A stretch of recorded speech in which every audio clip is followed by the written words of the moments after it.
لیکن سب سے بڑا ٹرننگ پوائنٹ اس وقت آیا جب حجاج بن یوسف کو بسٹا کا گورنر نامزد کیا گیا۔ 694 کی بات ہے۔ حجاج بن یوسف ایک انتہائی کنٹروورشل پرسنالٹی تھی۔ اس میں پازیٹیو بھی پوائنٹ تھے اور نیگیٹو بھی بہت زیادہ تھی، لیکن جب سے وہ بسٹا کا گورنر بنا تو اس کے ذہن میں یہ بات تھی کہ میں راجہ طاہر کو شکست دوں گا، لہٰذا اس نے ایک مہم جو کی، ناکام رہا، دوسری مہم جو کی، اس میں بھی وہ ناکام رہا۔ آفٹر آل اس نے اپنے سن ان لا محمد بن قاسم جو اس وقت 17 سال کا تھا، اس کو راجہ طاہر کے مقابلے میں بھیجا اور ایک بڑی فوج دے کر، جس میں 6000 گھوڑوں سوار تھے، اتنے ہی ایک کیمل کی فوج تھی، کچھ پیدل لوگ تھے۔ اس وقت حجاج بن یوسف جب بسٹا کا گورنر تھا تو اس کے سن ان لا محمد بن قاسم جو تھا وہ شیراز کے گورنر تھے، لہذا محمد بن قاسم شیراز کے راستے ہوتے ہوئے جب دیبل پہنچے تو دیبل راجہ طاہر کا ایک کمرشل ہب تھا۔ محمد بن قاسم نے دیبل کو جلد ہی فتح کر لیا۔ دیبل فتح کرنے کے بعد محمد بن قاسم نیرون یعنی موجودہ حیدرآباد کی طرف بڑھے۔ حیدرآباد کے بعد ہندوؤں کا سب سے مضبوط قلعہ برہما آباد تھا، جہاں پر راجہ طاہر دوسرے راجوں کے ساتھ مل کر خود اس قلعے کو ڈیفینڈ کر رہے تھے، لیکن یہ قلعہ اتنا بڑا تھا کہ وہاں پر الروس ایک مشین تھی، اس کے دروازے پر راجہ طاہر نے اس کو نصب کیا ہوا تھا۔ الراس کو تقریباً 500 لوگ آپریٹ کر رہے تھے، لیکن کافی دنوں کی مشقت کے بعد مسلمانوں نے برہما آباد قلعے کو بھی فتح کر لیا۔ راجہ طاہر مار دیا گیا اور راجہ طاہر کی بیوی رانی لاڈی جو تھی، بعض ہسٹورین کہتے ہیں کہ محمد بن قاسم نے اس کے ساتھ شادی کر لی، لیکن بعض کہتے ہیں کہ وہ وہاں سے بھاگ گئی اور دوسرا قلعہ الور جہاں پر راجہ طاہر کا بیٹا تھا اس کے پاس چلی گئی، لیکن اس کے بعد الور پر مسلمانوں نے حملہ کیا۔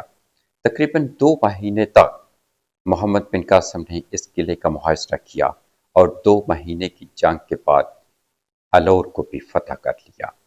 الور کے بعد محمد بن قاسم ملتان تک گئے، یہاں تک کہ وہ کشمیر کے دروازے تک بھی پہنچ چکے تھے، لیکن کشمیر کے راجہ نے چائنا سے رابطہ کیا اور چائنا سے مدد مانگی، لیکن اس وقت تک پیچھے سے خلیفہ ولید بن عبد المالک کی ڈیتھ ہو چکی تھی اور خلیفہ سلیمان بن عبد المالک تخت نشین ہو چکے تھے، لہٰذا محمد بن قاسم کو واپس بلا لیا گیا۔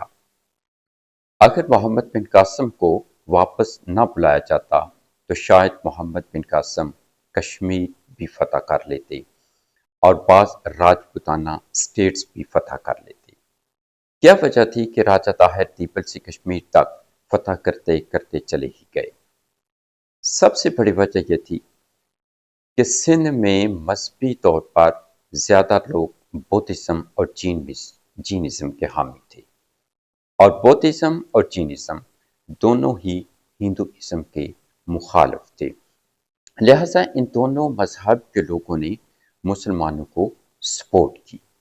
اس کے علاوہ جاٹ اور میٹس 2 قومیں تھیں، وہ بھی ہندوؤں کے برہمن اور کچتریوں سے تنگ آ چکے تھے۔ راجپوت اور برہمن یہ ہندوؤں کے ساتھ تھے، جٹ اور میٹ محمد بن قاسم کا ساتھ دیا، جس کی وجہ سے محمد بن قاسم نے دیبل سے ملتان تک کا علاقہ بڑے آسانی سے فتح کر لیا۔ اس تمام علاقے کو فتح کرنے کے بعد محمد بن قاسم نے یہاں اپنے طریقے سے ایڈمنسٹریشن کی۔ اوور سینٹرلائزیشن کو محمد بن قاسم نے پسند نہ کیا اور نہ ہی کمپلیکیٹڈ ڈپارٹمنٹلزم کو یہاں پر نافذ کیا، بلکہ زیادہ تر اختیارات محمد بن قاسم نے یہاں کے جو لوکل چھوٹے راجہ تھے ان کے ہینڈ اوور کر دیا، کیونکہ ایڈمنسٹریشن چلانا ان کا پرانا وتیرہ تھا۔ برہما آباد میں کچھ ٹیمپل مسلمانوں نے گرا دیے تھے، لیکن جب محمد بن قاسم نے خط لکھا حجاج بن یوسف کو، حجاج بن یوسف نے دمشق میں علماء سے مشورہ کیا، اور علماء نے پھر خط لکھ کر محمد بن قاسم کو کہا کہ اگر یہ لوگ آپ کو جزیہ دے رہے ہیں تو ان کو حق حاصل ہے کہ یہ اپنی عبادت گاہیں تعمیر کریں اور اپنی مرضی سے اپنی عبادت گاہوں میں جائیں۔ لہٰذا برہما آباد میں، جس کو برہما آباد سیٹلمنٹ بھی کہا جاتا ہے، یہاں کے لوگوں کو محمد بن قاسم نے پیپل آف دا بک بھی کہا، ان کو اجازت دی کہ وہ اپنے مذہب کے مطابق اپنی عبادات کریں، اپنے چرچ یا ٹیمپل جو مسلمانوں نے بعض دفعہ گرا دیے تھے ان کو دوبارہ ری بلڈ کریں۔ مسلمانوں نے لوکل لوگوں کو ہر قسم کی آزادی تھی، صرف ان سے جزیہ لیتے تھے۔ اگر ان سے جزیہ لیتے تھے تو مسلمان بھی سیم ٹائم جو ہے وہ زکوٰۃ اور صدقات دیتے تھے۔ جزیہ جو ہے وہ 3 قسم کا تھا۔ جو کافی امیر ترین لوگ تھے ان سے 60 درہم، جو درمیانے تھے ان سے 24 درہم، اور جو لوئر طبقے تھے ان سے تقریباً 12 درہم لیا جاتا تھا۔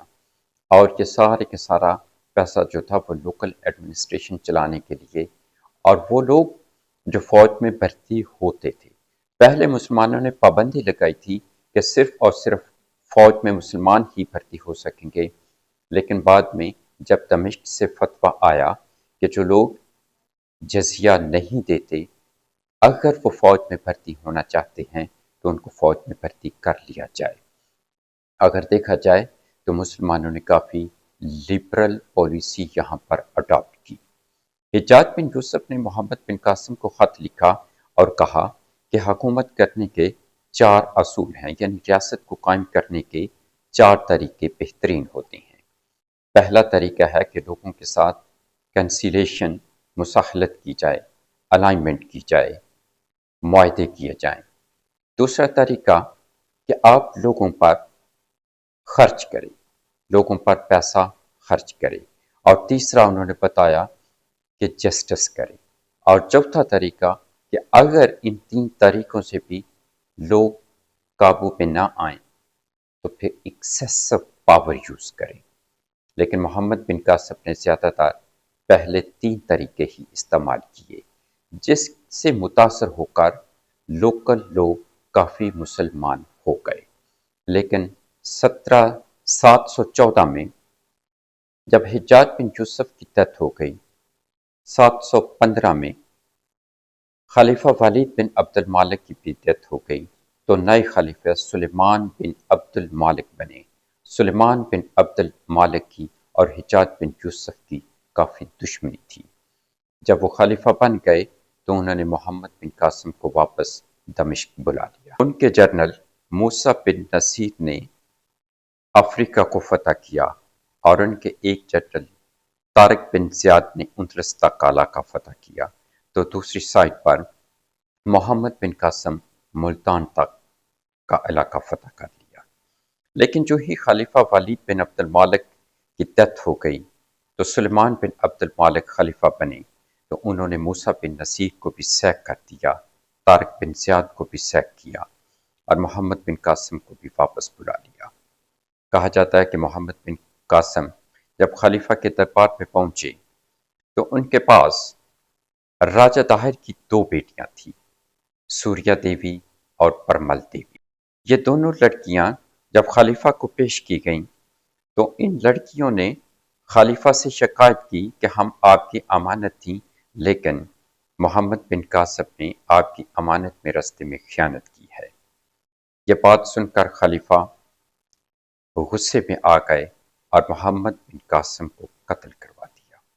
جب محمد بن قاسم قتل ہو گئے تو بعد میں دونوں شہزادیوں نے کہا خلیفے سے کہ ہم نے تو یہ ایک سٹوری گھڑی تھی کہ جس طرح محمد بن قاسم نے ہمارے آباء و اجداد کو قتل کیا، ہم نے ان سے بدلہ لیا ہے۔ جب خلیفہ نے یہ بات سنی تو خلیفہ نے دونوں شہزادیوں کو گھوڑے کے ٹیل کے ساتھ باندھ دیا اور کہا کہ اس وقت تک ان کو گھسیٹو جب تک ان کی موت نہیں ہو جاتی۔ اس طرح دونوں شہزادیوں کو مار دیا۔